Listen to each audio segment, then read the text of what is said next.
salvo lo que yo les vaya diciendo y les diga, esto es importante, esto acuérdenselo. Si no les digo nada, ustedes solamente mírenlo, se preguntarán para qué se los doy, y es para hacer una imagen de contexto de la evolución de las organizaciones y ver cómo las cosas van repitiéndose, se van haciendo un poquito cíclicas. Y para no irnos tan atrás en la historia del mundo, vamos a arrancar más o menos en el siglo XII, siglo XIII. Yo creo que alguno debe estar abriendo los ojos como dos huevos fritos, pero bueno, no va a ser para tanto. Acuérdense que yo no puedo ver el chat, ¿eh? Arrancamos. Entonces, evolución de las organizaciones. Ahí tenemos nuestra línea del tiempo. Vamos a ir desde el siglo XIII hasta el siglo XX, hasta el siglo XXI, hasta nuestros días. Y para los efectos del estudio de las organizaciones, vamos a considerar que lo que pasa antes de esa flecha, lo que pasa antes del siglo XIII, vamos a decir como que el mundo estaba dominado por las medusas, ¿no? O que el mundo estaba dominado por mamuts, eh, con lo cual no nos interesa qué es lo que estaban haciendo en ese momento, sino que a partir del siglo XIII, el ojo observador empieza con detenimiento a mirar de que la aparición de artesanos, de personas con habilidades manuales, ¿no? No es la aparición en ese momento, la gente, los artesanos aparecen mucho antes, pero se observa que la gente desarrollaba sus ingresos a través de su trabajo, del trabajo con sus propias manos, producían sus propios hilados, a través de la cría de ovejas, con esos hilados producían sus propias telas, y que en un principio esas mismas telas las usaban para abrigarse de las inclemencias del tiempo, ¿sí? Después había otro grupo que se dedicaba a la agricultura, y hacía, producía alimentos, y en algún momento, alguien se dio cuenta que si yo producía alimentos, podía intercambiarlos en el mercado por ropa.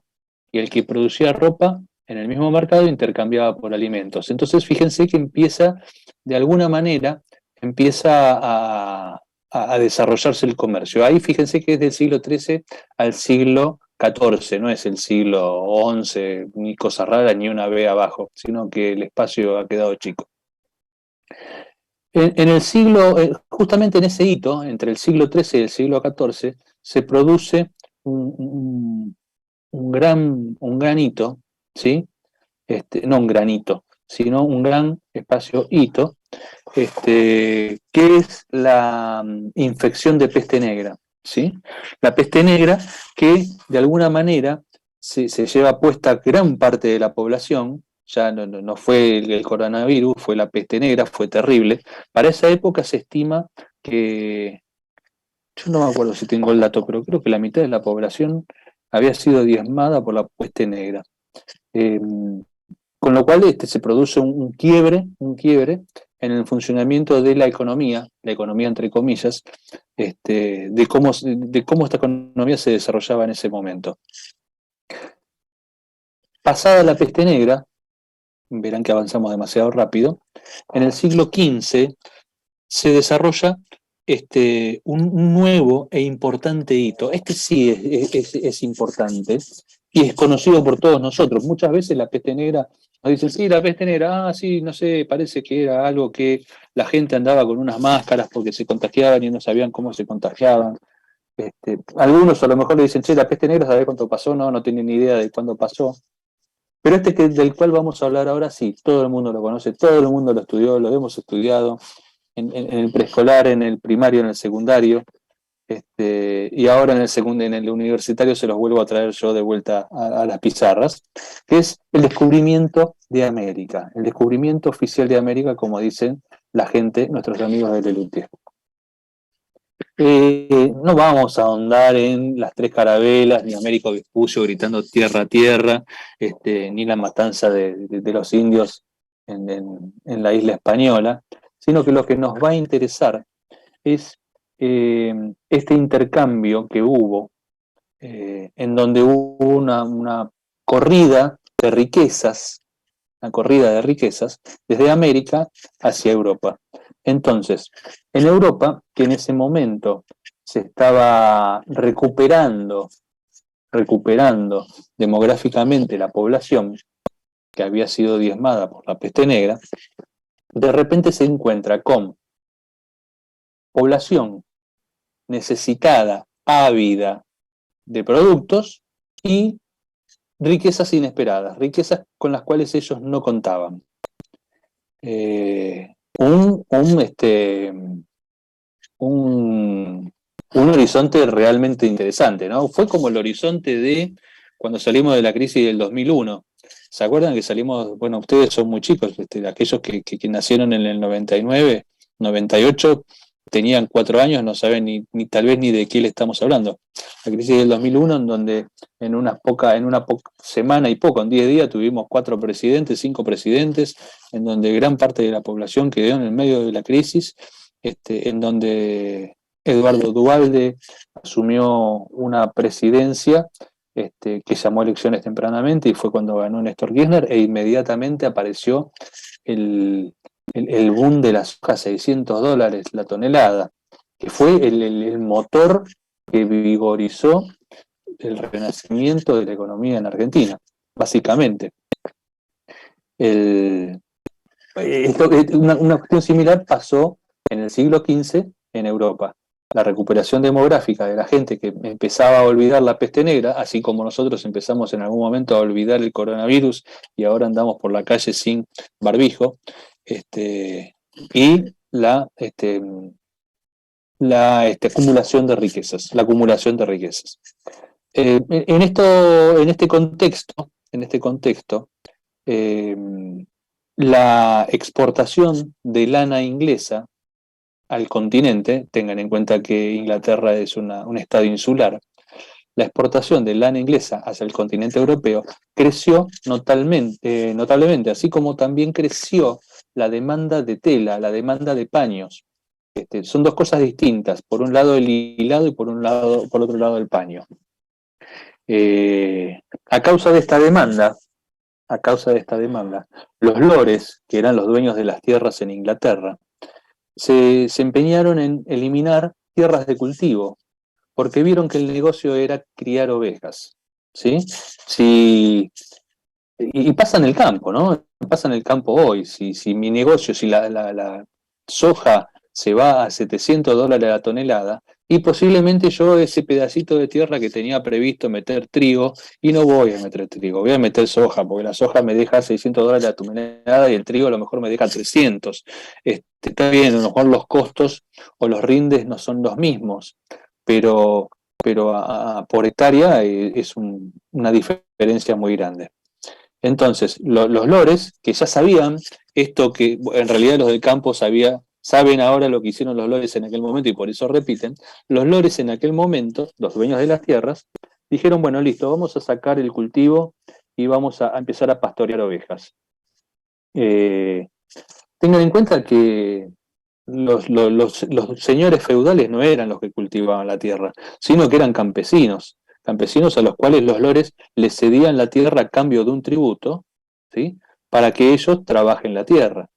Entonces, cuando los dueños de las tierras deciden que no se va a cultivar más, ahí empiezan a aparecer los primeros desocupados, las primeras poblaciones que se quedan sin casa y sin trabajo. Ellos hasta ese momento vivían en el campo y trabajaban del campo y le pagaban un impuesto al dueño de la tierra. Bueno, se encuentran con que el dueño de la tierra dice, no se los alquilo más, como dicen ahora, no se los alquilo más, y me dedico a meter, en el departamento de 3 ambientes donde vos lo estabas alquilando, empiezo a meter oveja porque el negocio de hoy es la oveja. Incluso en algún momento llegaron a decidir talar bosques, es decir, acá hay mucho bosque y me molesta porque yo necesito tener más ovejas y acá hay mucho bosque, y empezaron a talar bosques con todos los mismos fines. Y lo mismo pasaba en el centro de Europa. Esto que les cuento era en Inglaterra, pero en el centro de Europa pasaba exactamente lo mismo, esa necesidad imperiosa de tener cada vez más espacio para el pastoreo, que en algún momento se estima en el siglo XV, llegó a eliminar casi el 25% de la superficie boscosa, una cosa de locos. Hoy estarían los de Greenpeace tirándole cascote desde arriba del American Warrior, para que dejen de talar bosques. Esto, insisto, provocó el desplazamiento compulsivo, compulsivo es la palabra correcta, de los campesinos, que pasaron de ser obreros rurales, ¿sí?, trasladándose a las ciudades, pasando a ser gente hacinada, viviendo en las ciudades, asalariados y sin tierra.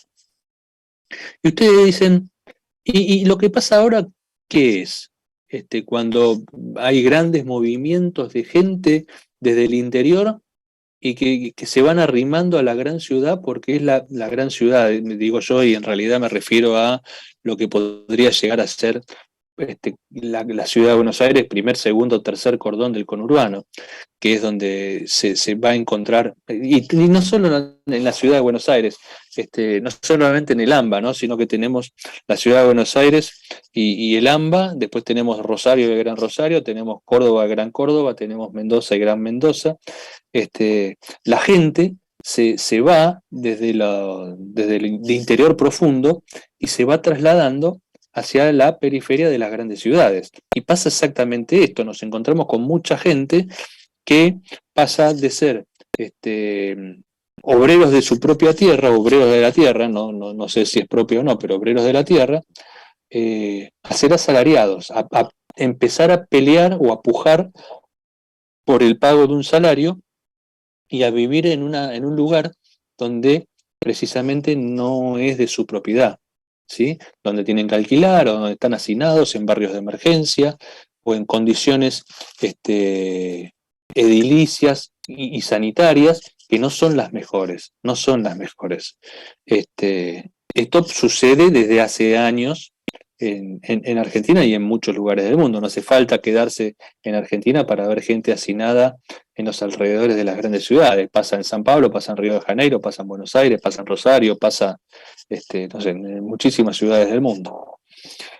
La cuestión es que, bueno, pasaba esto en el 2015, pasa esto en el 2000, pasa esto en el 2022.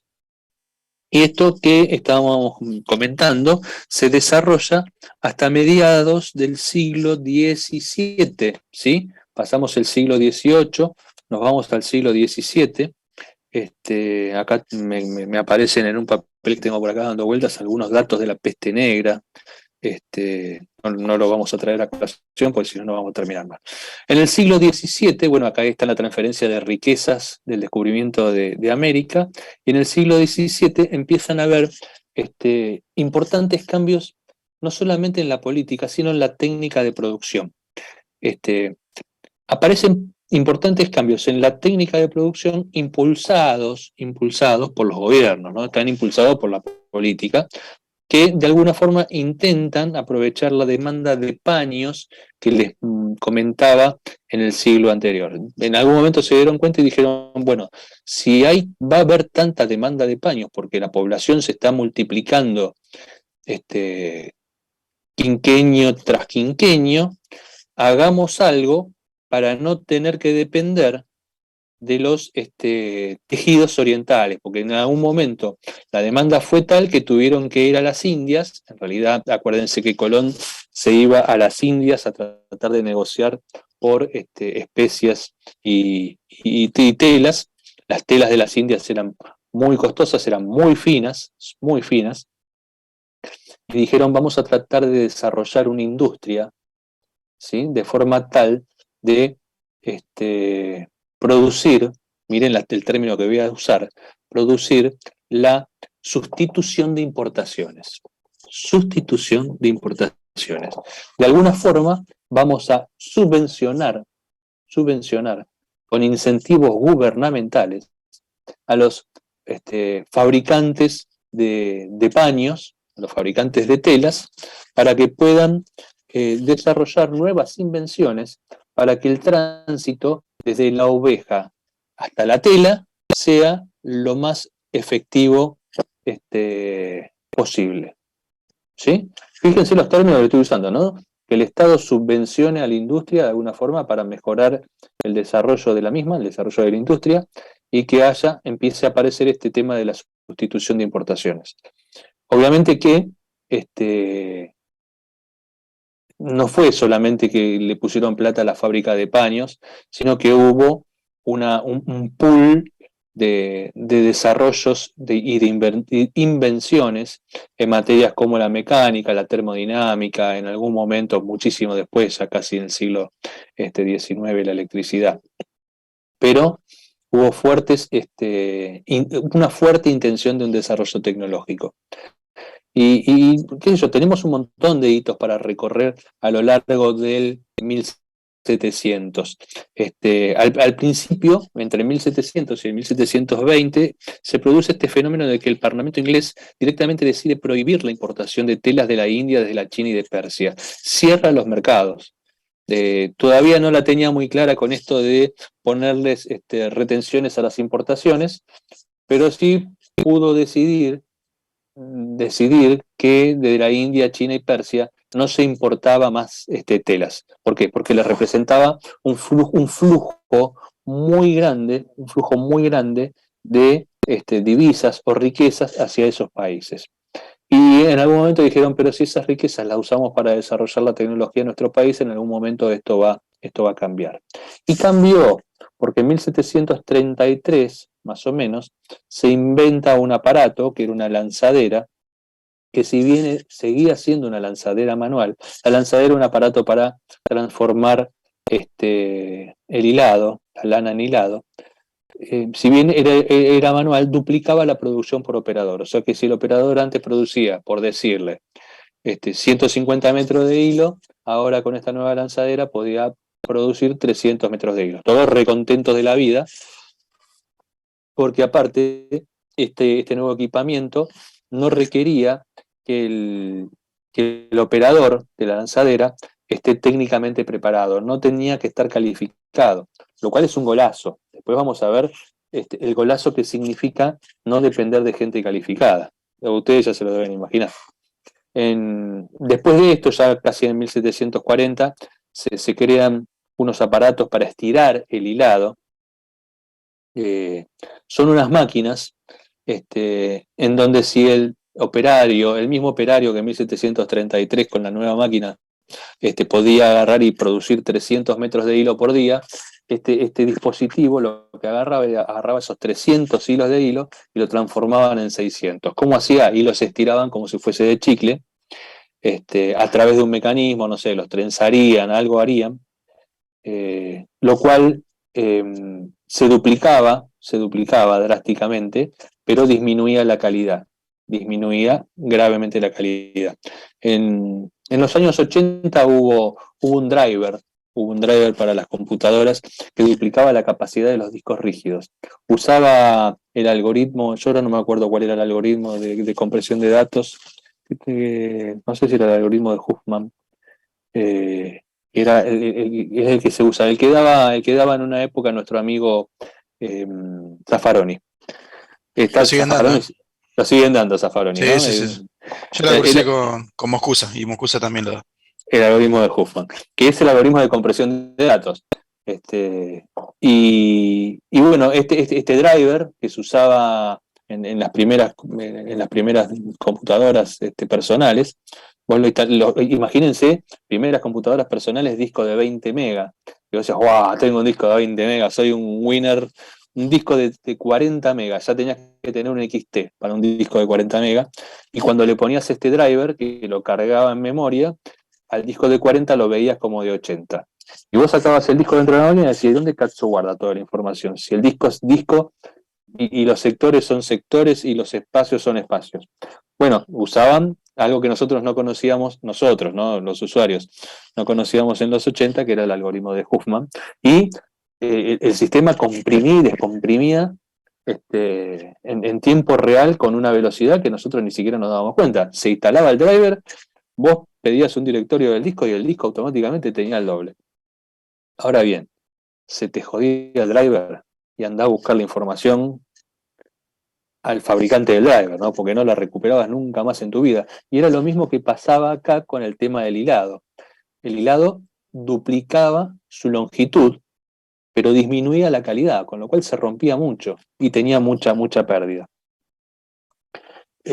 Avanza el tiempo y ya para después de 1760 se crea una máquina que incrementaba la cantidad de hilado y mantenía la calidad. Yo creo que acá fue cuando se metió el tema del trenzado, porque el trenzado le asegura una resistencia física a todo lo que se hace. En la construcción, el reticulado, uno ve las estructuras de las grúas, esas inmensas grúas que pueden llegar a tener, no sé, 80 metros de alto, y dice, ¿cómo se aguanta esta grúa cargar semejante peso? Y es gracias al esquema reticulado que tiene la estructura. Si fuese lineal, no aguantaría tanto como lo aguanta el reticulado. Y esta invención de 1764 debe tener algo que ver. Y en 1799 hay un niato que crea una máquina de hilar, una máquina de generar hilado, donde meten las ovejas por un agujero en una punta y sale el hilo por el otro. Básicamente no es así, ¿no? Pero la cuestión es que donde el operario manejaba un solo uso o una sola lanzadera en 1733, en este momento es como si manejara 120.000 usos. Antes el operario manejaba 18. Imagínense, multiplicaron por 10.000 la capacidad de producción. Se les invierte el problema. El fenómeno que se produce es una genialidad, porque antes tenían colas de ovejas, vamos a decirlo de esta manera, como si fuésemos Erika Milín administrando un sistema de colas. Antes teníamos colas de ovejas esperando ser atendidas, y ahora no damos abasto con la producción de ovejas, como si pudiésemos fabricar ovejas en algún rincón de la tierra. Pero se entiende el problema, ¿no? De la inversión del problema. Antes Consulta, no había... profe. Dime. ¿También deja gente sin trabajo al Sí, necesitar menos? O sea, otra vez quedan desocupados todos pero los que manejaban los hilados. ponele la firma, Ok. todo esto trajo desocupación. Aprovecho la pausa y me tomo un trago de agua. Sí, se produce desocupación, lo mismo que se produjo desocupación la segunda revolución industrial, eso es indiscutible. El, pero cuando el fenómeno de la inversión de problema es ver cómo en un momento tenías colas de ovejas y de un momento a otro pasamos a tener equipos ociosos porque no teníamos ovejas para esquilar, ¿sí? En el medio de todo esto, se produjeron fenómenos que son importantes. No son importantes porque yo se los vaya a tomar, pero son importantes como hitos que han sucedido en la historia de la humanidad. Uno es lo que pasó en el 1765, no lo voy a poner en la crisis de tener que adivinar qué pasó en el 1765, pero es la invención por parte de James Watt de la máquina de vapor, ¿sí?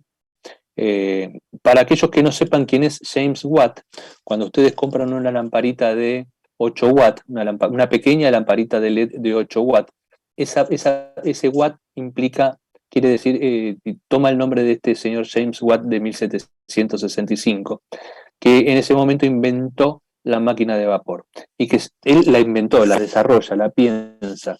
Dice, si yo diseño una máquina tal que tenga estas características, puedo transformar la energía calórica en energía mecánica.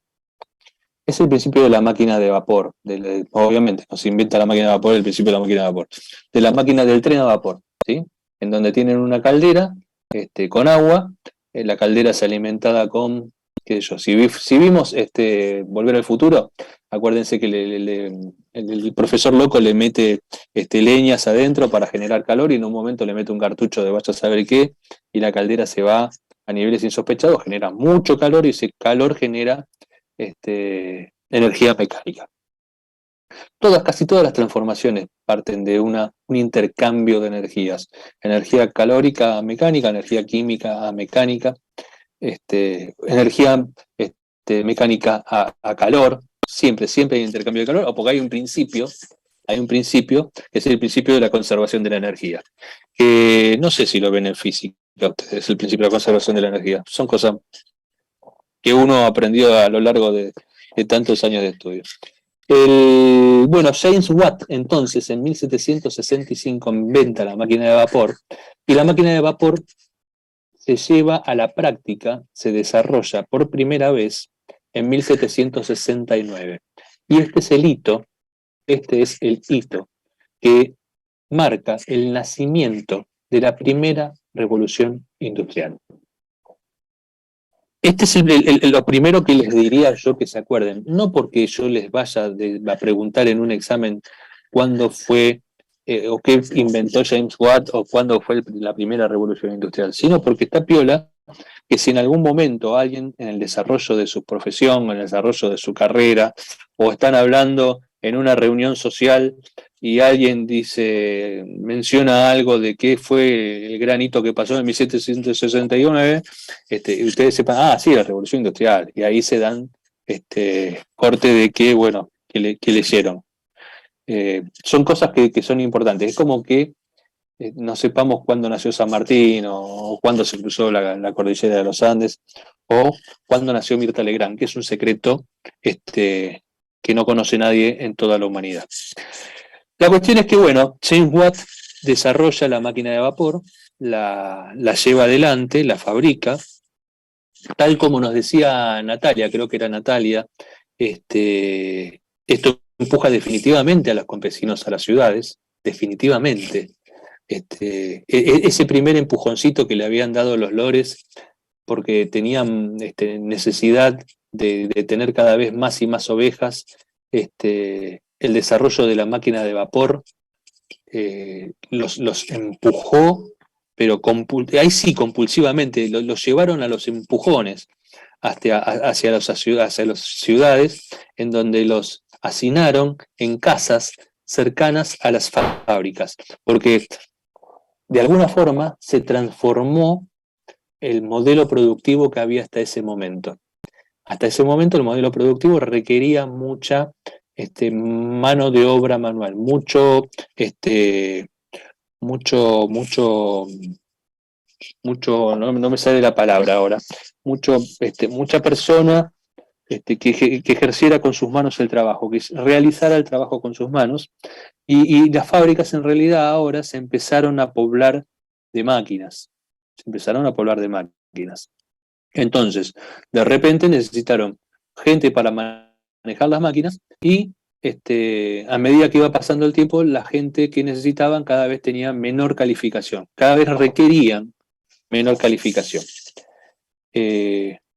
A la necesidad de tener más lugar para las ovejas se nació la necesidad de tener más leña por la máquina de vapor, con lo cual los bosques ya no veían la hora de que esta historia negra se termine de una vez por todas, porque veía su futuro del color negro humo, ¿no? Porque árbol que estaba dando vuelta por ahí, árbol que era talado para meter adentro de la caldera. Por suerte, a fines del 1700 se perfecciona la industria metalúrgica, cuando se descubre que con carbón de piedra se podía fundir el hierro, ¿sí? Con el carbón de piedra levantaba muchísima más temperatura, a través de una fragua se le inyectaba oxígeno y levantaba muchísima temperatura y se podía fundir el hierro. El hierro, tengan en cuenta que funde casi a los 1000 grados, 1200 grados. Y cuando mezclan el hierro con una pequeña proporción de carbono, se genera el acero, que es mucho más dúctil y se puede endurecer. Empiezan a aparecer distintas aleaciones metalúrgicas, aparece, no en este momento, ¿no? Pero después aparecerá el acero inoxidable, el acero al cromo molibdeno, y el hierro deja de usarse porque, bueno, es muy blando. Deja de usarse, no, se sigue usando para transformarlo en acero. De esta manera, cuando se empieza a usar carbón, los árboles respiran un poco aliviados. Aparte del carbón, lo que produce la leña es mucho calor por poco tiempo. Y el carbón produce mucho calor por más tiempo. con lo cual es conveniente el uso del carbón. Bueno, tenemos más hitos, ¿no?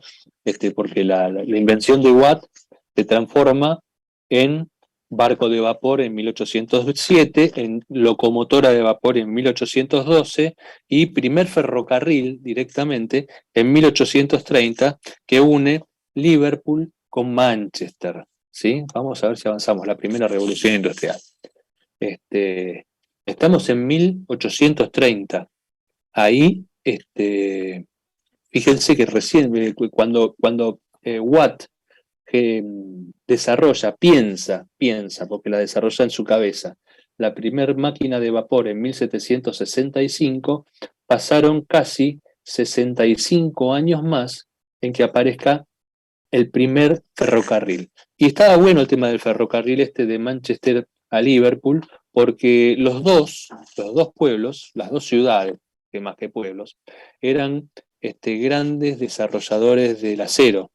Esa zona de Inglaterra era gran desarrollador del acero, y era interesante poder mover, porque tuvieron que forjar los rieles y poder mover la producción de un puerto a otro, porque de alguna forma empezó a generar una industria naviera muy importante. Avanzamos en el siglo XIX. En el siglo XIX se empiezan a producir también estos hitos tan importantes que sí son estudiados por nosotros, sí los estudiamos nosotros, y que es básicamente la segunda revolución industrial. La segunda revolución industrial ocurre entre 1880 y 1920. No les voy a pedir que se acuerden el año, pero sí que se acuerden de que en esta segunda revolución industrial tiene una importante preponderancia dos personas que fueron Frederick Taylor y Henry Ford. Dos corrientes, tanto el Taylorismo como el Fordismo, el Taylorismo primero, el Fordismo después, tuvieron que ver con esta segunda revolución industrial, porque de alguna manera cambiaron radicalmente la forma de trabajar. En esta segunda revolución industrial son los trabajadores que empiezan a someterse a los procesos. Miren qué definición. Antes los trabajadores eran agricultores, armaban su propio trabajo, sus propios hilados, sus propias, cosechaban sus ovejas, iba a decir, criaban las ovejas, sus propios alimentos. Y de repente, como vimos desde el siglo XVI hasta ahora, que ahora digo que estamos parados en el siglo XIX, fueron empujados, fueron arriados, así como son arriadas las ovejas, los campesinos fueron arriados hasta los centros productivos, ¿sí? Y Taylor describe una incomparable un incomparable desarrollo que se llamó Principios de la Administración Científica. Vamos a profundizar en estos principios de la administración científica, en donde decía que había que separar el músculo del cerebro, ¿sí? Había que separar el músculo del cerebro. En las organizaciones tenía que haber gente dedicada a pensar y gente dedicada a producir, a manejar las máquinas, que el que manejaba la máquina no tenía que pensar y el que pensaba no tenía que manejar la máquina, que no tenía que haber comunicación entre ellos más allá de esta bajada de instrucciones, esta bajada de órdenes. Taylor diseña este principio de administración basado en principios científicos. Es todo un paradigma, cambia radicalmente la forma de ver las cosas. Cambia la forma de administración, cambia la forma en que se produce, se busca un aumento en la producción, ¿sí? Se estudian todos los métodos posibles. Hay un estudio de métodos y tiempos que lo lleva ahí un personaje que se llamaba Gilbert, ¿sí? Que se especializó en el estudio de métodos y tiempos. Estudio de métodos y tiempos que se sigue desarrollando hasta nuestros días, ¿no? Y entonces así Taylor le dice al obrero qué es lo que debe hacer, cómo lo debe hacer, además de una serie de consideraciones que ahora no vale la pena describir, pero que la vamos a mencionar dentro de un rato, cuando nos metamos en el mecanicismo. Pero básicamente lo que decía Taylor era que el hombre lo único que sentía era un estímulo económico, ¿sí? Que se movía por el estímulo económico y que si no fuese por él, el hombre no iba a mover las manos un poco más rápido. Entonces lo que hacía era así como a los monos los mueven a fuerza de bananas, al hombre lo movía a fuerza de un billete de $1, no sé con qué se manejaría en ese momento, pero que decía que lo único que movilizaba a la gente era la plata, que los hombres eran las personas, los obreros eran básicamente vagos, que eran alcohólicos, que no les interesaba otra cosa que ir, mover un poco el cuerpo y llevarse la plata para gastársela en alcohol. Un panorama siniestro, ¿no? Para alguien que intentó desarrollar un modelo productivo que buscaba trascender en el tiempo. Gracias por el chorrito de agua. En el medio aparece Henry Ford, que se apropia de alguna forma de las ideas de Taylor y dice, sí, la verdad que la idea está buena, mete mecha alguna que otra invención innovadora, como es la cadena de montaje, o sea, se apropia de la administración científica de Taylor, mete la producción a través de las cadenas de montaje, en donde lo que buscaba era que el operario ya no ande circulando adentro de la planta, sino que el producto que el operario tiene que trabajar le llegue adelante de su cara. Tenía sus problemas, cuando la cadena de montaje se paraba toda la fábrica. Además, Ford tuvo algunas otras ideas. En realidad no tuvo ideas, porque estas ideas habían sido puestas en práctica un poco antes, pero se las apropió y dijo, me voy a aprovechar de esto porque la verdad que funciona realmente, que tiene que ver con la producción de economía de escala y la estandarización. Son dos conceptos que son fundamentales en el Fordismo. Acuérdense, el apoyo en la administración científica de Taylor, la cadena de montaje, la estandarización y la economía de escala. ¿Hay alguien que me está hablando en el chat? Acuérdense que yo no lo puedo ver. A ver, ahí. Los grupos. Pablo, no pasa nada. Yo te quería hacer una pregunta, Daniel. Dale, Emilio. ¿Estos hitos que vos estás mencionando en la línea del tiempo están en los apuntes que nos dieron o lo estás comentando? Están escritos como si fuese un texto, pero como les dije, no me interesa que se acuerden tanto de todo lo que es del siglo XIX para atrás, de Taylor para adelante estudiamos nosotros. Okay. De lo que es ahora, de lo que estamos hablando en este momento, o sea que lo que estamos acá, en esta posición, y todo lo demás es netamente informativo. Está en el apunte igual, si te interesa leerlo, está en el apunte. Pero si alguien les va a preguntar algo en alguna evaluación, tiene que ver con qué fue lo que hizo Taylor, qué fue lo que desarrolló Taylor, qué es lo que desarrolló Ford, por qué fracasó. Esta idea de que Ford, ¿qué es lo que apropió Ford? Que se apropia del Taylorismo, se apropia de la revolución científica, de la administración científica, de esta separación de la mano de obra, del que maneja la herramienta, del que piensa. Dice, no, tiene que haber un tipo pensando, tiene que haber un gerente arriba que piensa todo lo que el que está abajo tiene que hacer. Vamos a profundizar en este concepto ahora en unos minutos. Pero además dice, voy a meter la cadena de montaje para que el obrero no pierda tiempo yendo de un sector a otro, para que todo, o sea, si tengo un obrero que le pago por montar puertas, bueno, cada 5 minutos le va a llegar a su puesto un auto para que él monte una puerta. Y cada 5 minutos pasa un auto y el obrero monta la puerta y se va el auto y viene otro y monta la puerta y lo único que hace es montar la puerta. Y este tema de la intercambiabilidad, de la estandarización, esta cuestión de las máquinas idénticas, de las piezas, idénticas e intercambiables, tiene que ver también con la economía de escala.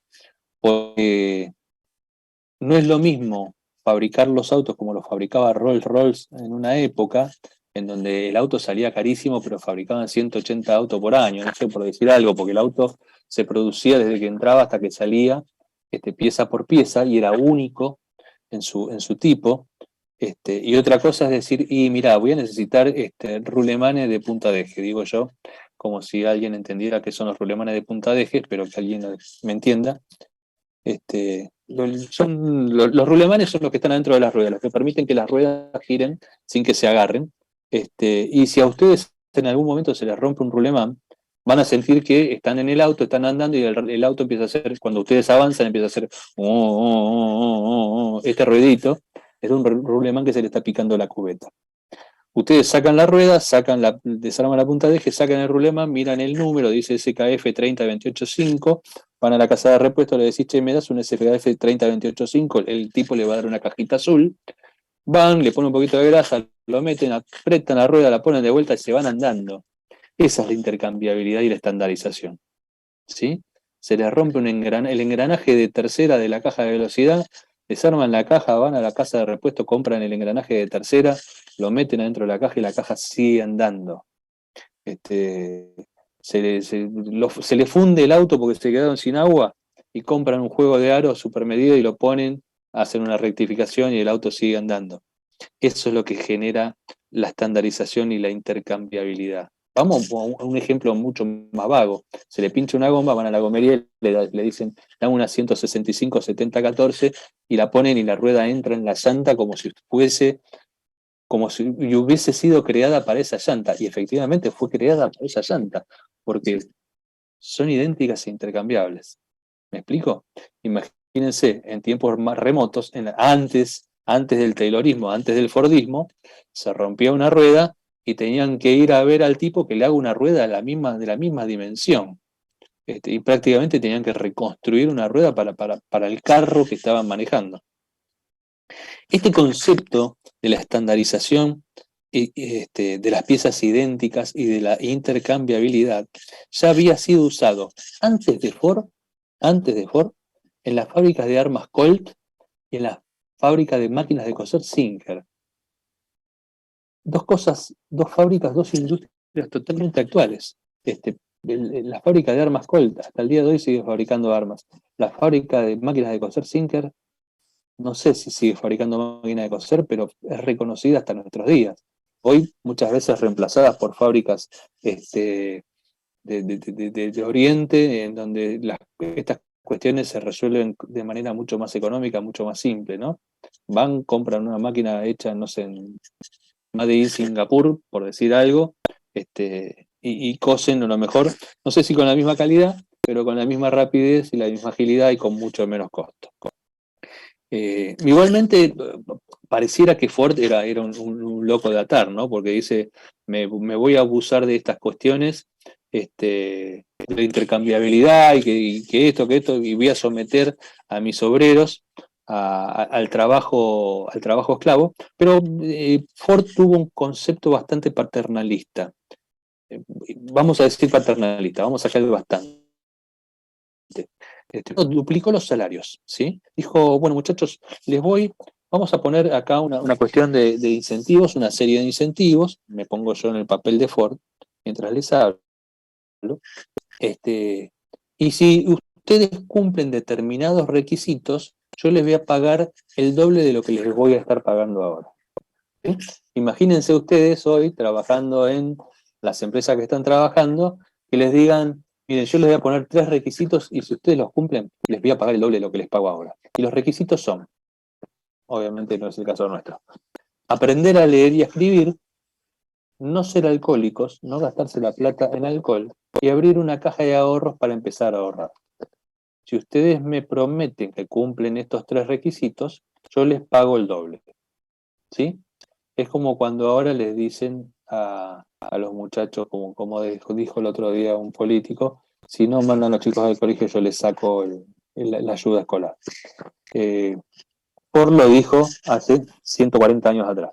Dijo, yo les duplico el salario si cumplen el requisito de aprender a leer y a escribir, de ir al colegio, de no ser alcohólico, de no gastárselo en chupi y de abrir una caja de ahorro y poder ahorrar parte de lo que ganan. Después tenemos que ponernos a discutir si lo que le pagaban en aquel momento les alcanzaba para llegar al día 10 o para llegar a fin de mes. ¿No? Porque capaz que le pagaba $2 por quincena y ahora le paga $4, y el obrero que se moría de hambre antes sigue muriendo de hambre después de la duplicación del salario. Pero también se apoya en el principio que piensa Taylor, acuérdense que lo dijo, que decía que el operario se movía únicamente motivado por el dinero. Solamente motivado por el dinero. Era lo que decía Taylor respecto de sus empleados.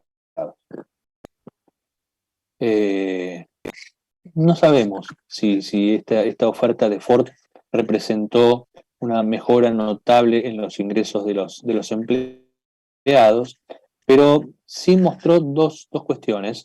Por un lado, la paternalista, porque quería que la gente se desarrolle, que la gente aprenda a leer y a escribir y que no se gaste la plata en alcohol. Y con respecto a la caja de ahorro, no era tanto que tenga la posibilidad de ahorrar y comprarse algo en el futuro, sino lo que estaba haciendo realmente era generando su propia demanda.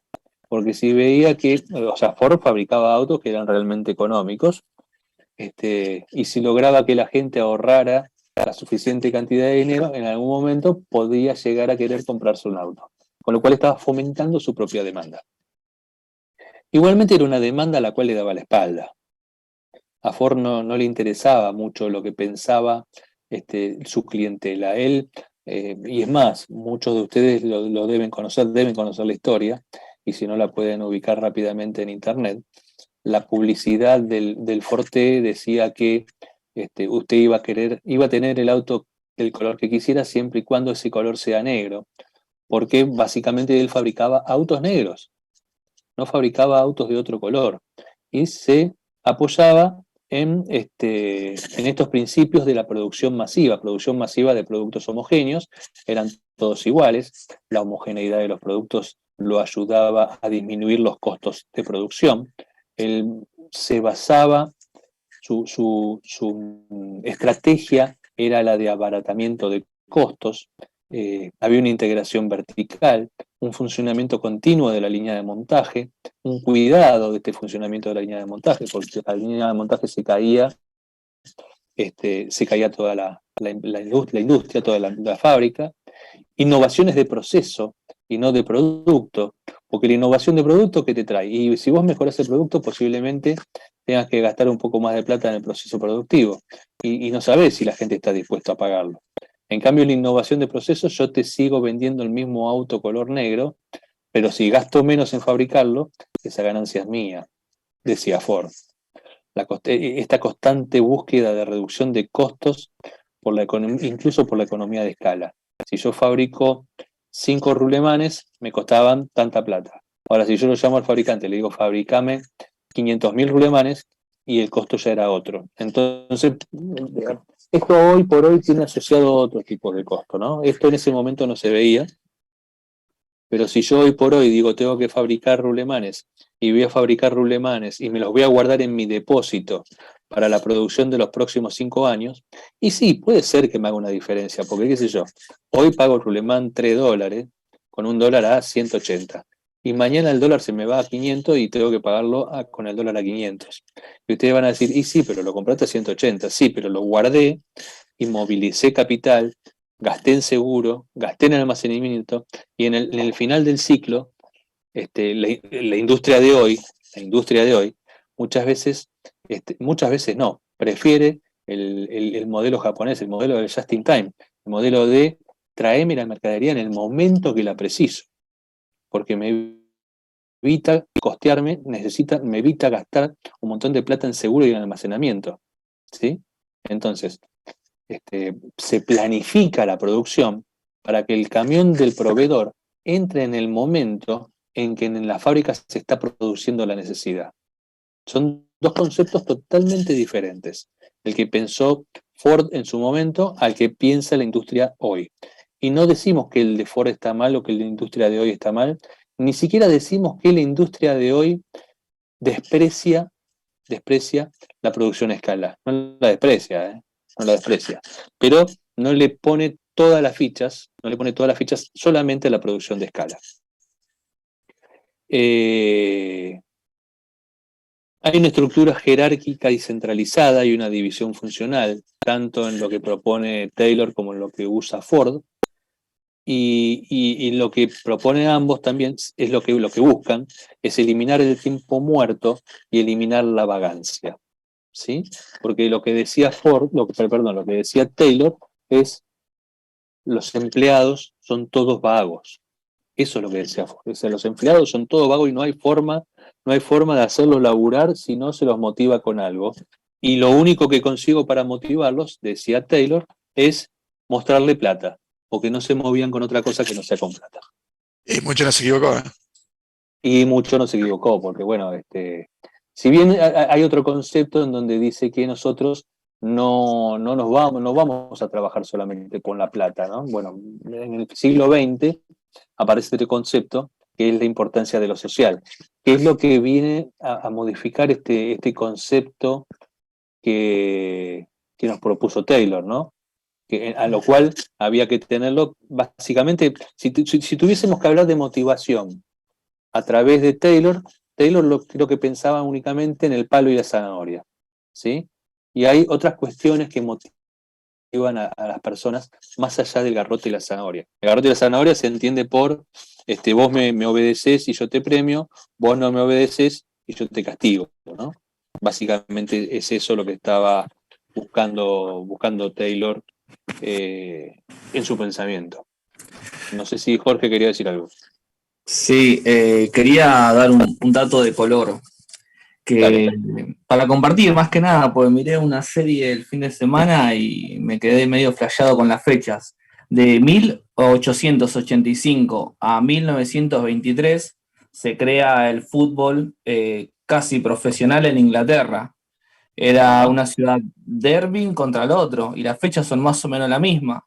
Y el problema que tenían los DT en esa época eran que sus empleados eran todos borrachos y no sé, y trabajaban solamente los fines de semana, que era la gente del pueblo, que competía contra los burgueses.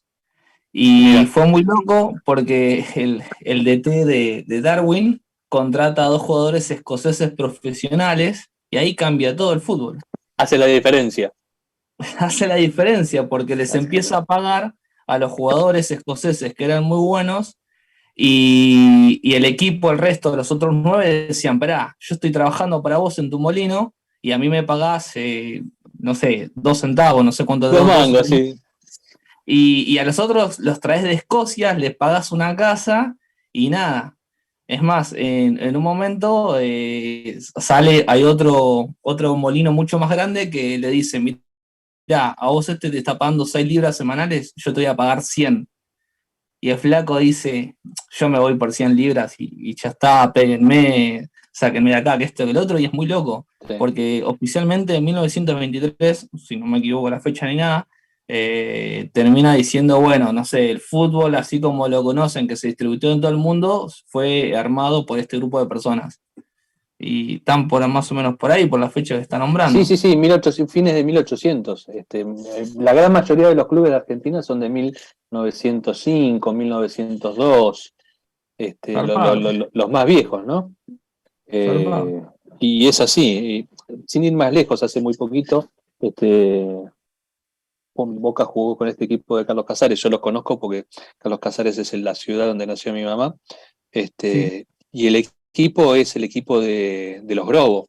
El Grobo Copatel es el que maneja gran parte de la soja de Argentina. Tremendo. Y tiene allá una planta gigantesca. Y fundó el Club Agropecuario.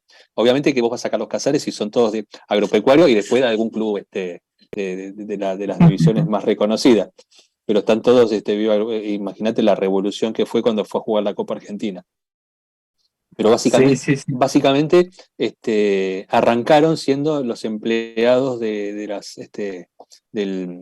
iba a decir de la estancia, no es la estancia, de la planta, y ahora, bueno, se nutre de otros jugadores porque, bueno, tienen otros requerimientos, otras necesidades, pero se manejan muy, muy así. Perfecto. Bueno, gracias, solamente quería compartir eso, ¿no? No, está bueno. Y después en aulas virtuales, vamos a ir avanzando ahora un ratito más, ya son casi las 9:05.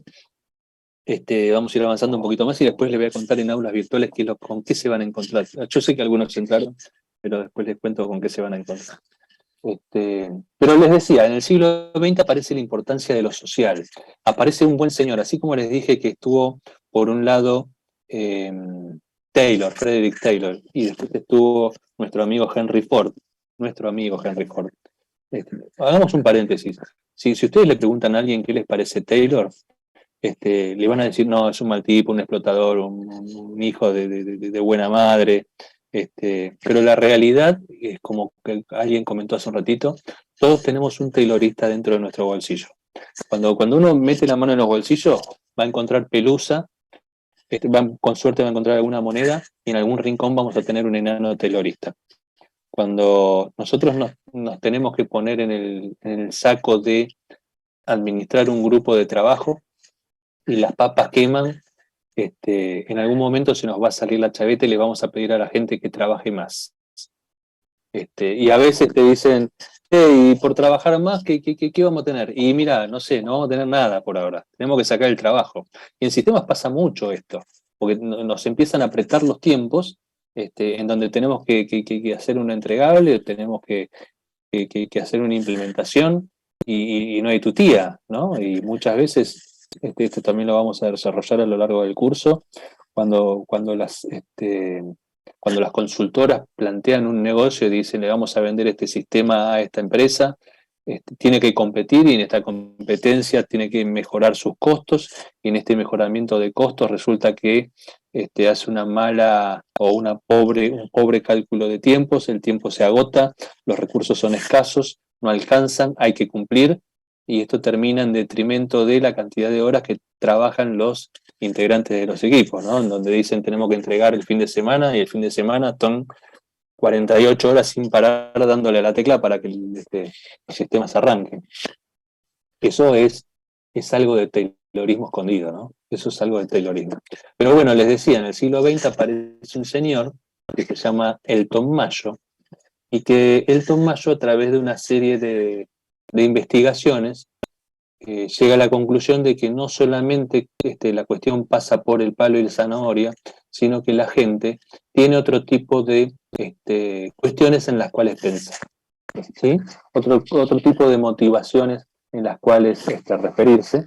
Y bueno, van a aparecer otras cuestiones que las vamos a ver ahora inmediatamente cuando nos metamos en el tema de los paradigmas, ¿sí? Que va a ser el punto que vamos a ver a continuación. Vamos a dar dos definiciones, la definición de organización, la organización dada como esta definición de Bernardo Kliffer como conjunto de personas que se relacionan con el logro de fines determinados. Etzioni, hay otro autor que se llama Amitai Etzioni, que dice que las organizaciones son unidades sociales, son grupos humanos.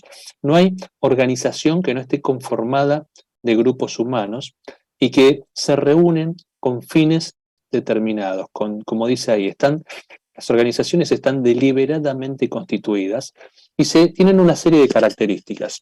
Se las caracteriza por la división del trabajo, la división del poder, la responsabilidad en la comunicación, que siempre está en manos de la dirección, la coordinación de esfuerzos, la orientación a fines, el control y la sustitución del personal. Cuando hablamos de organizaciones, no hablamos de empresas. La empresa, si tuviésemos que dar una definición, es un subconjunto del conjunto de organizaciones. ¿No? Ya me estoy quedando sin voz. Una organización puede ser un colegio, puede ser una empresa, puede ser un colegio, puede ser una iglesia, puede ser una empresa, puede ser una prisión, puede ser un sindicato, puede ser un sanatorio, ¿sí? Todas ellas son organizaciones.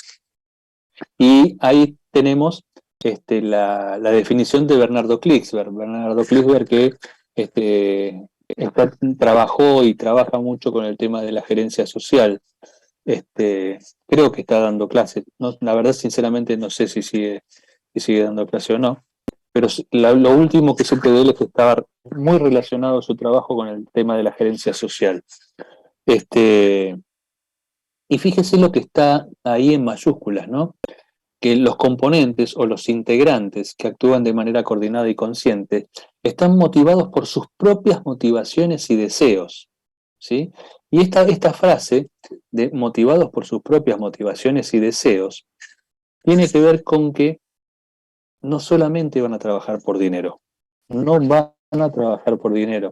Esto es un concepto que aparece cuando se da, no cuando se da de baja, sino cuando se aparece esta cuestión de Elton Mayo, donde aparecen las motivaciones, el principio de las motivaciones. Acuérdense que Mayo arranca, mientras que nuestro amigo Taylor era de 1885, 1880, y fue hasta 1820, en 1825, más o menos, aparece Elton Mayo con esta cuestión de las necesidades sociales, y recién en 1930 y pico, ya en pleno auge de la Primera Guerra Mundial, aparece nuestro amigo de la motivación.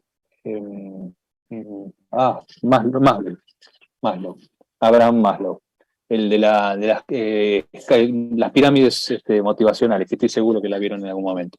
La vamos a volver a ver, no importa. Pero cambia el paradigma, cambia el paradigma.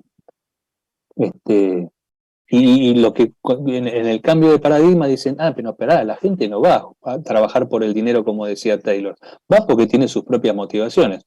Y ustedes me dirán, sí, todo muy bien, pero para cumplir esas propias motivaciones necesitamos dinero. Bueno, entonces el dinero es un vínculo para cumplir nuestras propias motivaciones.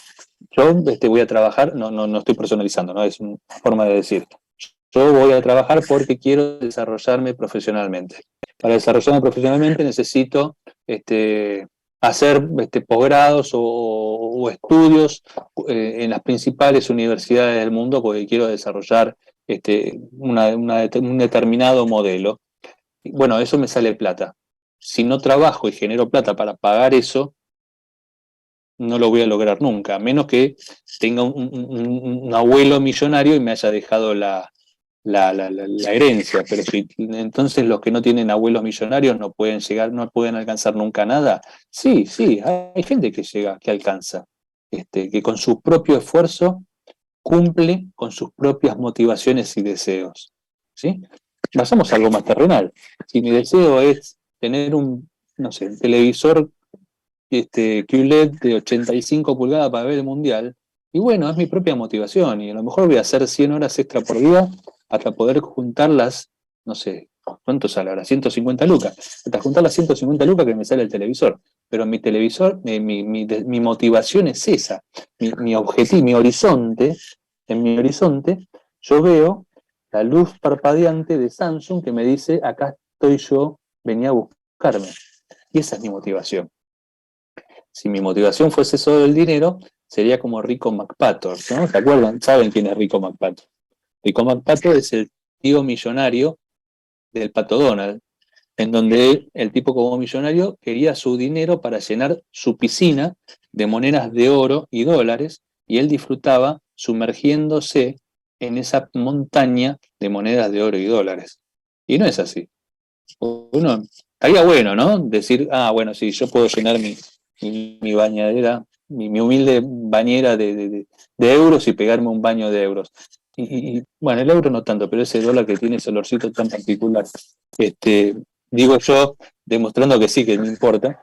Pero no, en realidad nuestra motivación es, qué sé yo, hacer un posgrado, desarrollarnos profesionalmente, ser reconocidos por nuestros pares, por nuestra sociedad, formar una familia, tener el sueño de una casa propia, cambiar el auto, algo más terrenal e incluso hoy muchas veces inalcanzable, porque cambiar el auto significa un montón de millones de mangos que muchas veces no los tenemos, y que requiere de nuestro esfuerzo, ¿sí? De nuestro esfuerzo laboral para poder hacernos del capital para cumplir con nuestras propias motivaciones, pero nuestra motivación es esa, ¿sí? No es mirar cómo va creciendo la pila de plata que tenemos en el rincón de casa. sino en el cumplir con nuestros propios sueños. Y esa es nuestra verdadera motivación. Por eso, disentimos en lo que pensaba Taylor a fines de los años 1800, a fines del 1800. Y después vimos organizaciones, vimos distintos tipos de organizaciones. Acuérdense, cada organización es un mundo, cada organización tiene esto. Y después tenemos que pensar en qué es administrar. Y decimos que administrar es cuidar, es gobernar, es regir, dijeron algunos. Y tenemos definiciones que ya vimos antes. Para Taylor, que está por acá dando vueltas, creo, administrar, este es nuestro amigo Taylor, con esa cara de bueno. Taylor decía que la administración es el conocimiento, o el arte de la administración, es el conocimiento exacto de lo que uno desea que los demás hagan. Es el conocimiento exacto de lo que uno desea que los demás hagan, y después controlarlo para que lo hagan de la mejor forma y lo más barato posible. ¿Sí? Para ello Taylor, ya les dije, se basó en el estudio de métodos y tiempos de Gilbert. Vamos a mencionar a Gilbert en unos minutos. Esto es lo que pensaba nuestro amigo Taylor. Después tenemos otros exponentes. Este buen señor, que es considerado el padre de la administración por muchos autores, lo repito, es considerado el padre de la administración, decía que administrar era el conjunto de estas acciones: planificar, organizar, dirigir, coordinar y controlar. Este buen señor es Henry Fayol. Yo creo que le pueden haber mencionado Fayol en la materia de organizaciones que le dan en primer año, si mal no recuerdo. ¿Cómo se llama la materia del primer año de organizaciones? Sistemas y organizaciones. Sistemas y organizaciones. Creo que en sistemas y organizaciones se lo mencionan a Henry Fayol. Lo que pasa es que pasó hace cuánto, hace 5 años, ya no deben acordarse más ni de cómo se llamaba el profesor, lo cual está muy bien. Hay una serie de acrónimos, el PLOR-DICOCO o el POT-CC, de acuerdo a quién se lo daba, en función de las primeras letras, porque hacían que vos te tenías que acordar lo que había dicho Henry Fayol, que quería decir con planificar, organizar, dirigir, coordinar y controlar, y que ponían énfasis en que dirigir era en función de mandar. El jefe tenía que mandar, tenía que ordenar lo que la gente tenía que hacer. Y después viene nuestro amigo Bernardo Klixberg, que es este que estaba acá, que es el mismo que estaba allá, que decía que la administración es una ciencia que tiene por finalidad la explicación del comportamiento de las organizaciones, ahora miércoles, y que, bueno, que es un conjunto de técnicas aplicables a la conducción de las organizaciones. Nada nuevo bajo el tren, nada nuevo bajo el cielo. La administración es una serie de técnicas que permiten a las organizaciones manejarse de una forma más ordenada, Ahora, cuando nosotros nos metemos en la dirección de organizaciones, tenemos que meternos en los distintos paradigmas que encontramos en la dirección de organizaciones. Y no los vamos a mencionar todos, porque si no nos vamos a quedar acá hasta las 12 de la noche. Con lo cual vamos a primero tratar de definir qué son los paradigmas. ¿Qué es un paradigma? ¿Qué les parece a ustedes que es un paradigma? Hay una serie de videos que nosotros los dejamos de pasar, lo pasábamos en una materia que dábamos, que era la lectiva de gestión del cambio, en donde justamente se estudiaban qué eran los distintos paradigmas. ¿Qué es un paradigma para ustedes, chicos?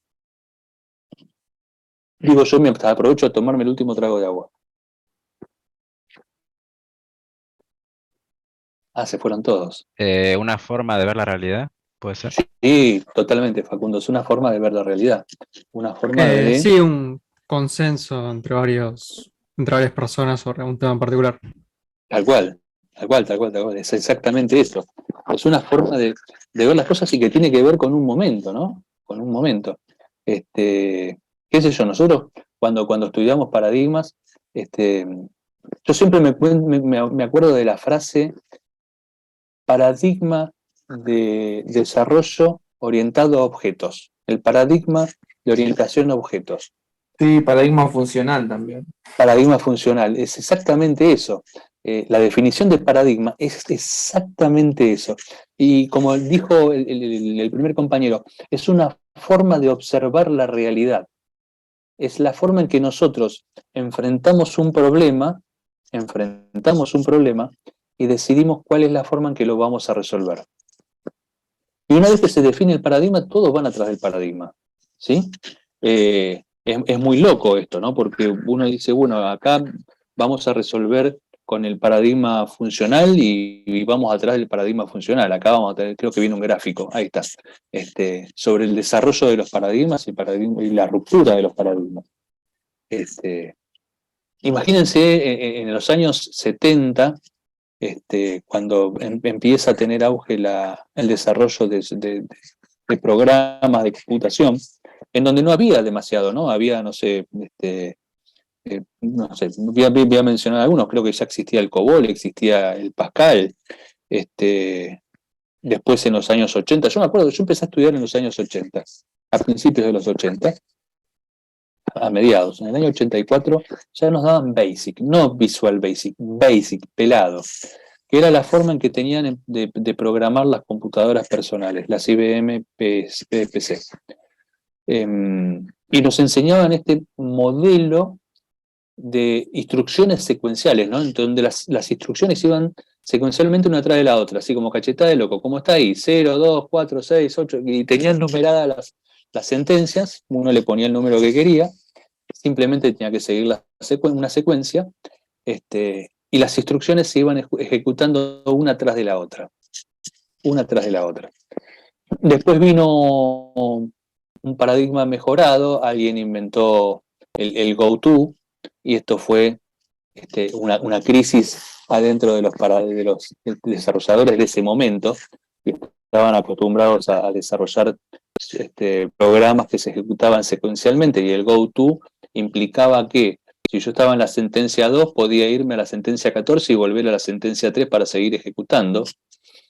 Un rompimiento había ahí, una verdadera crisis, y que fue la antesala de los desarrollos a través de procedimientos, los desarrollos de lenguajes procedurales, en donde en vez de, además de crearse rutinas, se creaban procedimientos, y estos procedimientos eran llamados como si fuesen funciones, como decía nuestro amigo, desarrollos funcionales, y a la cual se le podían pasar parámetros, y la cosa se empezó a encarajinar de una manera genial, hasta que empieza el desarrollo, o sea, todo eso se mueve hacia el desarrollo de programación orientada a objetos, en donde ya la crisis fue mayúscula, ¿no? Porque ya las cosas, los procedimientos pareciera que eran ejecutados como objetos, y los objetos podían ser llamados en cualquier momento,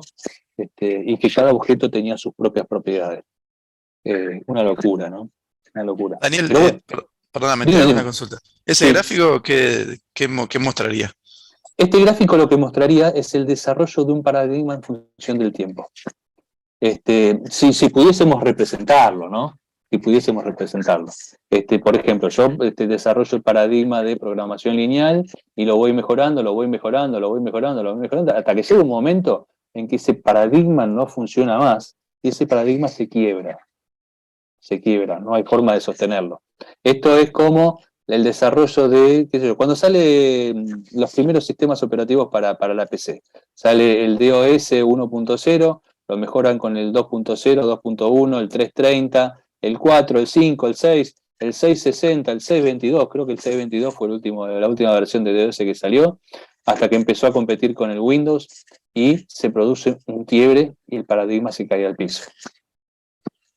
El Windows pasa lo mismo, pasa con el Windows 2.0, que era que arrancó, el 2.1, el 3.1, el 3.11, que mete el tema de los grupos de trabajo, el Windows for Workgroups, el Windows, no me acuerdo qué salió después, el XP, el 95, el 98, el Vista, el 7, el 8, y a medida que van desarrollando se van cayendo, ¿no? Porque el 3.1 se cayó para que salga el 3.11, el 3.11 se cayó para que salga el 4, salió el NT, se cayó de vuelta, y van evolucionando hasta que los paradigmas se caen por su propio peso.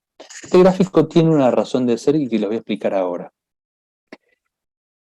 Cuando el paradigma se va desarrollando, imaginemos el desarrollo de programación en COBOL. Programadores coboleros que todavía hoy tienen trabajo y trabajo muy bien pago. No sé si tenemos un solo exponente en el área financiera, bancaria, no sé si en el BBVA todavía sigue habiendo algún que otro desarrollo funcionando en COBOL, pero en el sistema bancario fue el último nicho de los desarrollos de COBOL. Pero se va desarrollando de una manera en donde, a medida que va avanzando, vos, le digo a cualquiera de todos ustedes, vos profesional de sistemas, que está trabajando en los años 1980 y sos un especialista en COBOL y está acá en la cima, el punto 8 es la cima, la cresta de la ola del desarrollo en COBOL. Cuando ves que algo amenaza tu posición de liderazgo, empezás a ejercer una resistencia para que ese algo que amenaza no llegue nunca, ¿sí?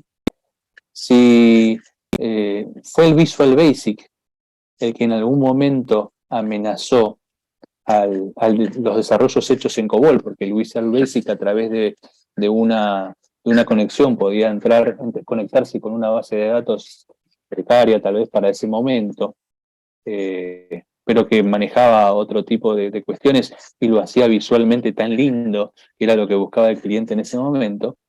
El que diseñaba en COBOL no quería que el Visual Basic llegue nunca.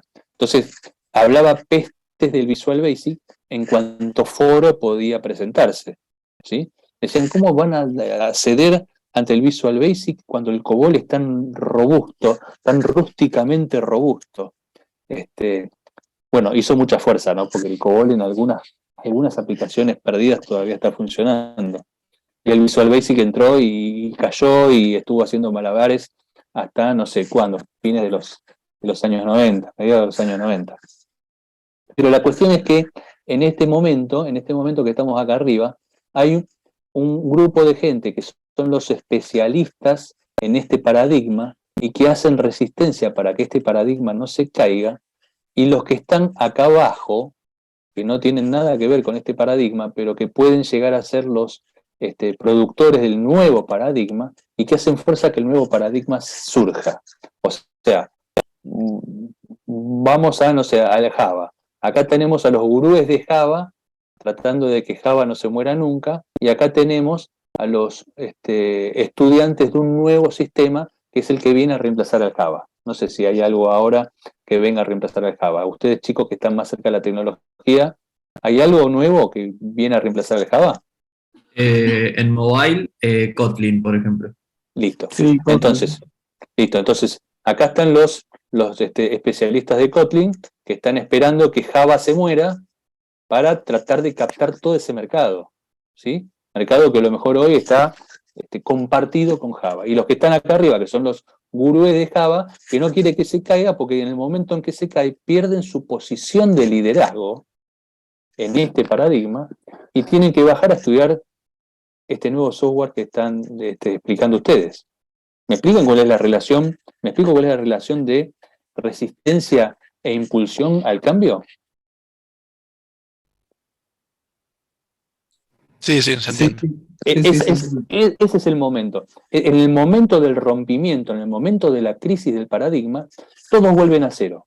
Absolutamente todos vuelven a cero. Los de Kotlin, los que están ahí abajo, y los que estaban acá arriba, que desarrollaban en Java, que tienen que empezar a estudiar Kotlin para empezar a un nuevo paradigma. ¿Sí? Sabes que eso que estás contando también a veces pasa socialmente en los trabajos. Cuando entra gente Sí. nueva, los más viejos a veces como que tienen ese Ser miedo amenazado. que los nuevos les saquen el trabajo solo por el conocimiento. No Tal quieren cual, compartir tal el cual. conocimiento. Tal cual. Ven amenazada su posición de privilegio. Después cuando veamos poder, después del primer parcial, vamos a ver poder y vamos a ver las fuentes de poder. Y una de las fuentes de poder es justamente el conocimiento, es la experiencia. Vos mientras tengas la experiencia, mientras tengas el conocimiento, tenés una fuente de poder en la cual podés presionar al resto. Cuando vos perdés esa posición, tu situación se vuelve más débil, ¿no? En realidad vuelven todos al mismo nivel de arranque, al mismo nivel de aprendizaje. Entonces, básicamente lo que quiere mostrar este gráfico de paradigmas es este rompimiento, perdón, y donde encontramos a gente que impulsa el paradigma, que es el que está acá abajo, y gente que resiste el cambio del paradigma, que es la gente que está acá arriba. Hay muchísimos cambios de paradigma, muchísimos, y ejemplos, no hace falta quedarnos en el ejemplo del desarrollo de sistemas. Qué sé yo, hace muchos años los relojes, los mejores relojes que se desarrollaban en la industria eran los relojes suizos. Y con la invención de este cristal de cuarzo que oscila cuando se lo alimenta, y oscila, la oscilación es un principio electrónico, a una cantidad de ciclos por segundo que convenientemente aprovechado puede generar movimientos de pulsos de reloj mucho más precisos que los viejos relojes mecánicos suizos. Este pulso de reloj generado por la oscilación del cuarzo es el mismo que se usa en las computadoras, ¿sí?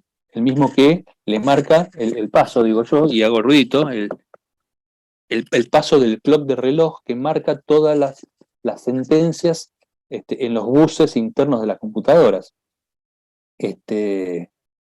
La invención del reloj de cuarzo era suizo, pero ellos desprecian la patente por un principio que se llama ceguera paradigmática. Ellos dijeron en ese momento, nadie hace mejores relojes que nosotros, lo mismo que el de COBOL, nadie hace mejores software para computadora que nosotros, los de COBOL, y no pudieron mirar de costado que se les venía otro paradigma totalmente distinto. Y los de Java deben haber dicho, nadie hace mejores aplicaciones de mobile que nosotros. Y no se dieron cuenta que había alguien que estaba generando códigos ¿cómo era que me dijeron? En Kotlin. En Pero si quiere le doy un dato de color, eso pasó porque Java pasó a ser de open source a pertenecer a Oracle. Y entonces Sí. las empresas tenían que pagarle por utilizar el Una, servicio. claro. Y dijeron, no, inventemos un nuevo lenguaje y ya está. Pero es Tal cual. lo mismo. Tal cual. Pero Bueno, sí, eso mucho pasa también con todas las aplicaciones que se hacen para Linux y todo eso.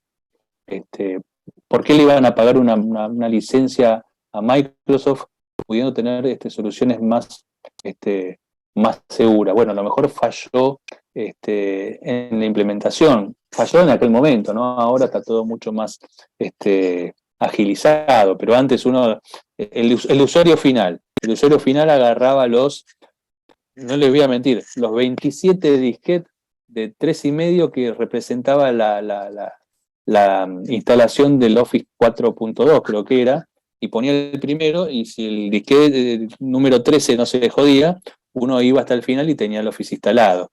Y para instalar una aplicación en Linux tenía que ser un tipo que había estudiado para instalar el Linux. Esa era básicamente la diferencia. Después mejoró mucho lo que era la interfaz gráfica.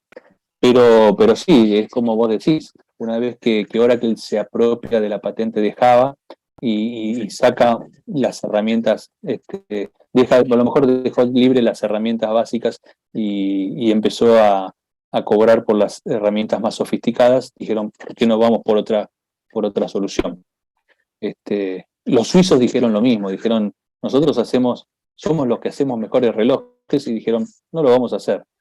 Los americanos en algún momento dijeron, el petróleo es para siempre, miren la cantidad de petróleo que teníamos, y fabricaban unos autos de 8 cilindros, de 12 cilindros, autos que uno los miraba pasar por la carretera, iban blum, blum, blum, blum, blum, podía contar la cantidad de explosiones que hacían esos cilindros. Hoy los motores van a, no sé, 3.000 revoluciones, 4.000 revoluciones por minuto. Hay un video en TikTok que muestra la cantidad de revoluciones que pega un cilindro dentro de un motor, y es terrible. Las motos japonesas que andaban a 6.000 revoluciones por minuto. Y ahora se buscan motores mucho más eficientes con mucho menor consumo, ¿sí? No sé, motores de 1.000, 1.200, 1.300 centímetros cúbicos. estábamos hablando antes, no sé, un Ford.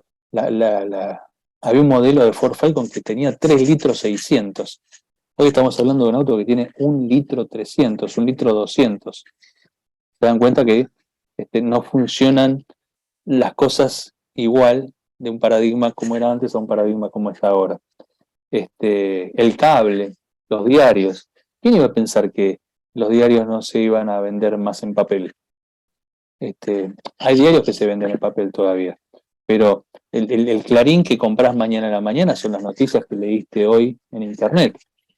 La gente sigue comprando el diario, pero ya es otro paradigma. Antes el paradigma era, tenemos que producir el diario y salir a venderlo, qué sé yo, hoy a las 2 de la mañana ya estaba el diario impreso porque a las 4 de la mañana tenía que estar en el puesto de diarios, ¿sí?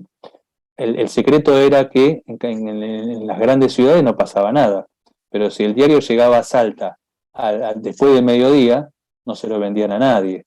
Entonces, el camión que estaba parado en la puerta de la planta impresora de Clarín, de Crónica de la Nación, que eran los diarios que existían acá a principios de los años 80, lo primero que hacía era cargar el camión e irse al aeroparque, porque tenían que agarrar el primer vuelo, muchas veces el único, que iba a las ciudades del interior.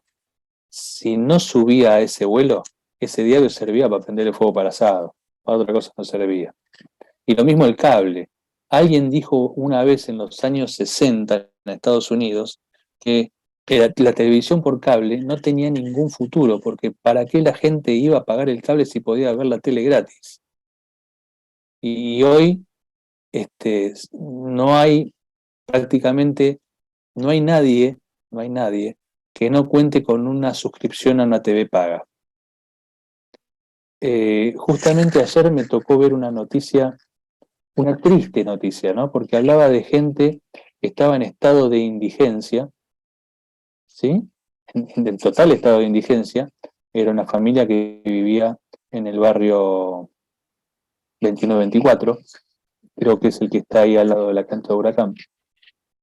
Y hablaba, ¿no? Que no le alcanzaba, que la mujer trabajaba, que hacía tareas domésticas, trabajaba en casas de familia, que muchas veces no las llamaba, que el marido trabajaba, no me acuerdo en dónde, que trabajaba en blanco, pero así todo, la plata no le alcanzaba, que si ella no se preocupaba por conseguir nuevos lugares para trabajar o para vender cosas, era de una feria al aire libre que estaba en José Cepaz, y que le alcanzaba para pagar la escuela de los chicos, los útiles, que la luz no la pagaba, pero que sí pagaba internet y el cable.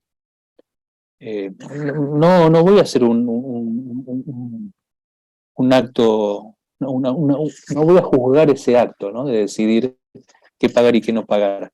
Pero fíjense, esto que les decía, antes había alguien que decía, ¿quién va a pagar por ver las noticias en cable? Y esta señora se preocupaba de pagar el cable, porque a lo mejor el cable era el que le daba internet, y le daba la posibilidad de estar un poco más informada de las cuestiones que pasaban en su mundo, en su mundo.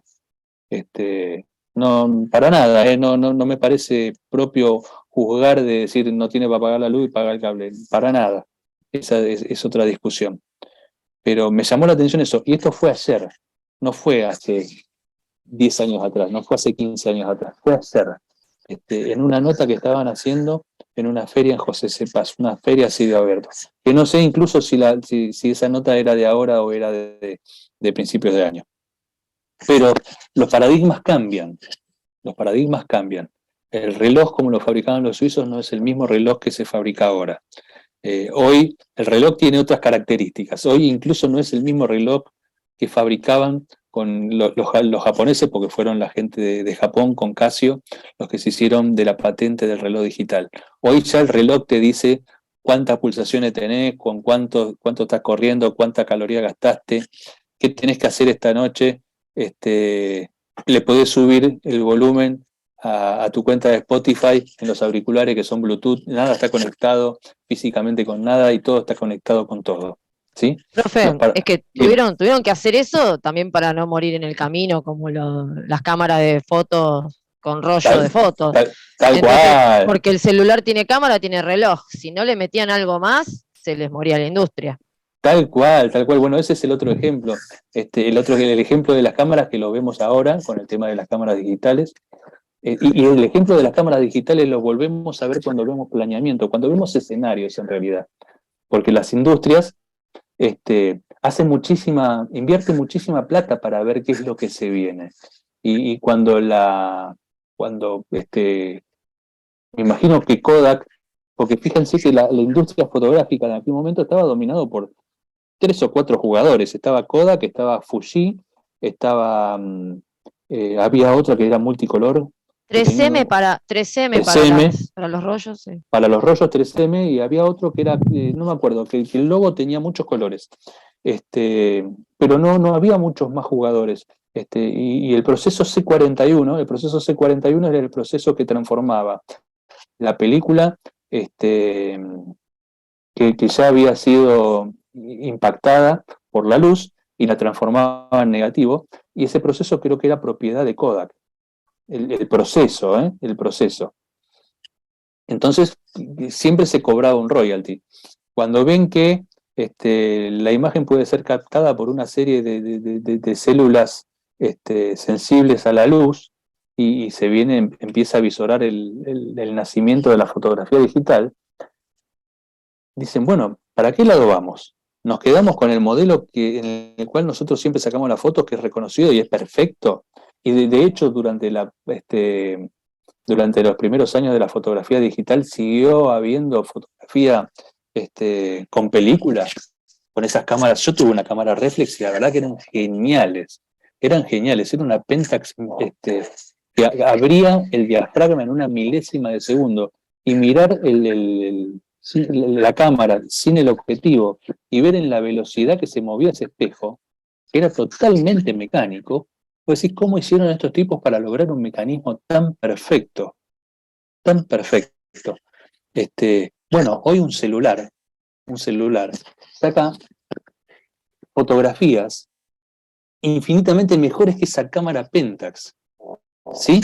Y vos decís, y tengo un teléfono que entra en la palma de mi mano, y ya no tengo que llevar esa cámara con el objetivo, que la cámara y el objetivo hacía que llevara una cámara que pesaba, no sé, 2,5 kilos más o menos. Tenía que llevar batería, cámara, rollo, objetivo, filtro para objetivo. Si quería otro filtro, tenía que sacar el filtro, que el filtro era un vidrio redondo, roscado, tenía que desenrollar ese filtro y poner otro filtro. No, era una locura, un flash. Y hoy tenés en un celular que te puede sacar fotos de noche, sin luz.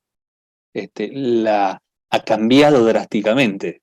El paradigma ha cambiado drásticamente.